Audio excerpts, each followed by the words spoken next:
Salamat sa pa. May ngapong sa tanan, talagang yung Ginoo kay mga mayang kimpo. Ako sa tabuloy si Elias Mahilong, taga Davao. Usap po ka, membro sa Catholic Independent sa Pedro Cathedral. Muna, pasalamat po na sa atong Spiritual Director din si Padre Rolian Ritikisa. Ritikis. Ritikis, kaya siya po nag-assign sa mga direktor ng Apuna. Ako sa itong bishop po na si Jose Cabantan na may tumod po dani na tulungan sa atong simbahan. Una, ako isa'y kalit na mga kaigsunan, kining eschatology. Eschatology of the forelasting. Kaya duha man niyang eschatology of the last word. Kining means ang pagtulunan sa purgatory. Kining eschatology may soon, kung isa diyan sa mga paro ni sa Katolik ni siya. Kaya isa kasi ministry mo ang eschatology of the last word, eschatology of the forelasting. Ang ako i-share kalihatan kining eschatology of the forelasting. Na unsa mo rin na pagtulunan na isa sa mga pinaka-Greek doctrinal diya sa simbahang Katoliko ang kining gitawag na purgatory. Mes ang purgatory so atong tanawon means paglimpyo sa usa ka lugar. Wala mo atong tanawon diya sa Ecclesiastes 3:1-2 na kung naay kinabuhi na ang kamatayon. Mula mo sa the forelasting kung atong tanawon ang una niya lagi pasabot kanang death means ang tao mabuti na kamatayon na matay siya.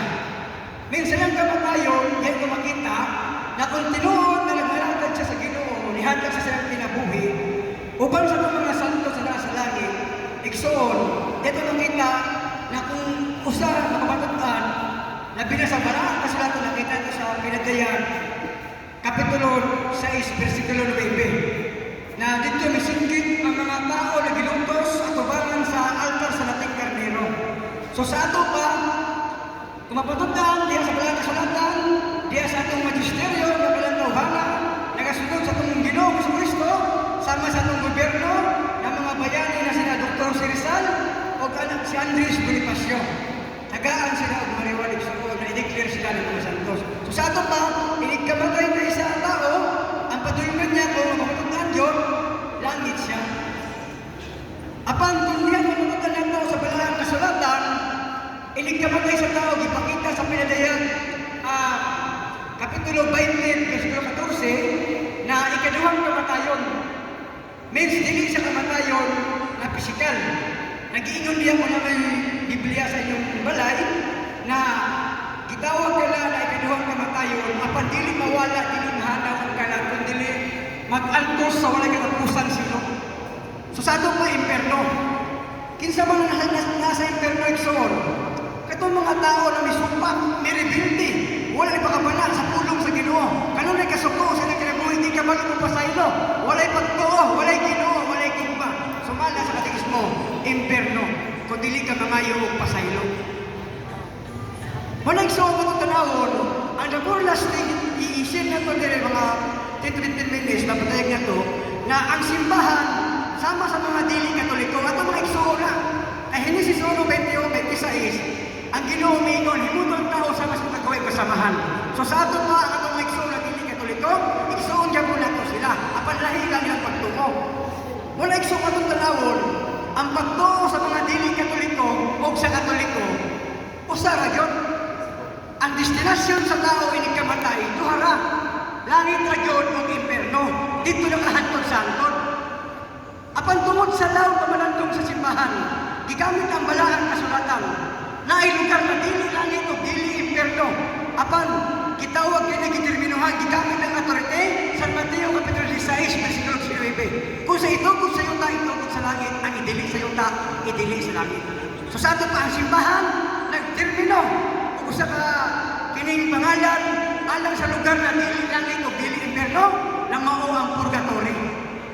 Miss, mabasa na ito sa balaan kasulatan sa Spanish na Biblia. Hebreo 1:3, Purgaciones Contributorum Present. Sa ito pa naa sa iksuon. Muna dito makita na wala mga pagtulong simbahan na wala gibasa sa balaan kasulatan. Kaya naa sa iksuon. Mugali ko itong tanawon ang mga manabtan sa unang panahon, gitagaan yung bilis sa mga kaparian. Kaya naman, wala may mga laiko, peace, maadto sa laing lugar, sa mga hinit na lugar, kundi ang mga manapdan. O diya magamit nila ang kining pagpampo. Muna kung atong tanaw, sa mga purgatory, means ang purgatory gugma sa Dios. Kaya atong tanaw ng soul, kung sa gingon sa pinadayag 21-27, walay makasaka sa langit, ikamay sa langit pagpamakak, kato mga limpyo lamang. So sa ato pa, kung ikaw isa ka tao, na kay gamay makak o na kay gamay mali, dili ka malangit. Karon kung muna ang basyan nato, minaw ang langit ug suol. Apan dili inana ang Ginoo. Hostisya ang Ginoo, Salmo 7:11. Hostisya ang matarong na magkumpong. Muna na ay purgatory. Muna kung kita mga Katoliko, na wala tayo mga katikismo, mapatulaan natin sa pagtuo, mangutan natin sa mga laiko, sa mga katikista, sa pare nato, labi na sa mga CFD, Cagayan. Ikaw mangutan na ka, pastor, tinuod pa ang purgatoryo? May mga dili, kanuman, sayang ang 10%. Uy, nangigo kang kabrat. Kaysa Katoliko pa, pag muagyang sibot, mutalikon. Pagtalikon, ang hagpong patulis mo yun. Walang sabi na nato tanawon, anong ligawas ang purgatory sa the last thing nato sa eschatology. Kaya nga naman ito na patampo. O sa ginong sa ginawang Makabiyo, Kapitulo 12, versikulo 42-46. Gingon niya, si Judas Makabiyo, gingon siya na kung dili panhawon ang mapatay, o sa nakabutang na binuang, kung wala niya puslanan, ang pag-ampo alas na namatay. Apan kung sa Diyos ko na gigamit ang balaan kasulatan. Iksoon gingon niya, balaanon o makaluwas ang mag-ampo alas na namatay. Atong niya po itong mga iksoon ng panuna. So sa ato pa pinaagi sa lugar na dili langit o dili imperno na mga purgatoryo, paglimpyo sa kalag, na yung mga pag-ampo sa itong mga iksoon o kalang naa sa balaan kasulatan. Kaya kung ka na-iksoon sa Makabiyo, kung langit pa ang iskutan ni Makabiyo niya, ang langit dili bilangguan. So sa ato pa, dili langit ang ipasabot ni Makabiyo. Kaya kung imperno dili sa iskutan, dili na siyawan. So sa ato pa, dito nakita na naay lugar na dili langit o dili imperno, apan dili sa destinasyon, kung dili agyanan sa mga tao na wala mo nahigpit katubangan sa Ginoo. Huwag na sa itong katikismo, CCC 10:31, na mo'y giingo ni San Pablo sa 1 Corinto, Kapitulo 3, versikulo 15. Na muagi kang kalayo apan na kay katubasan. So sa ito pa, limpyuhan ka, pinaagi sa ispuhanong kalayo, diya sa bukmag grasya sa Ginoo, o na kay katubasan. Muna giinong San Mateo, Kapitulo 5, versikulo 26, bilangguan ka o na kay katubasan. Means, walang bilangguan ng blood. Yes, ang termino na ipasabot sa Biblia, bilangguan. Kaysa bilangguan iksoon, wala kinalipa yun ni bilanggo. Kasakit ang naanin to. Gani sa kapastor na utala sa kuha na blood. Asa naman sa kapagultugon ka lang yung gingo na dili langit o dili imperno. Sabi ko, daghan pastor, wala namang gibasa. Kung atong tanawon nagsuon sa 1 Pedro 3:19, nakita mo kasi sa diyang gipatay sa lawas ang Ginoo, buhi siya kahintang na espirituhanon. Niadto sa nabilanggo ng mga espiritu ng galag o nagwali. Kung ganang magkadto sa Ginoo igsoon, balik ko na ito kung langit pala ang langit dili bilangguan. So sa ato pa, dili mo ito imperno, kaya dili na ito sa Ginoo. Dito nakita igsoon na ang purgatory timaan sa gugma sa Ginoo. Muna pinaka-great doktrina na tutulungan ang simbahan. Kaya kung wala yung purgatory igsoon, pinadayag 27, imperno ang tanang tao, apil si pastor.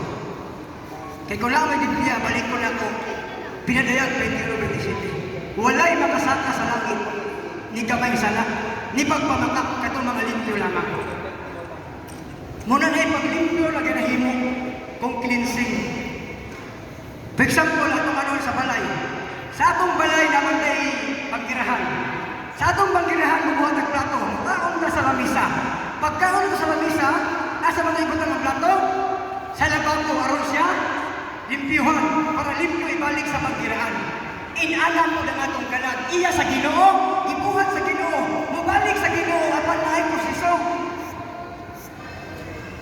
Muna lagi kayo soon, papadayag, muna padayon ta sa mga pagtulunan simbahan, araw mo lambok, o muda sa itong pagto. Karong hapon na, daghang salamat, kaninyong tanan.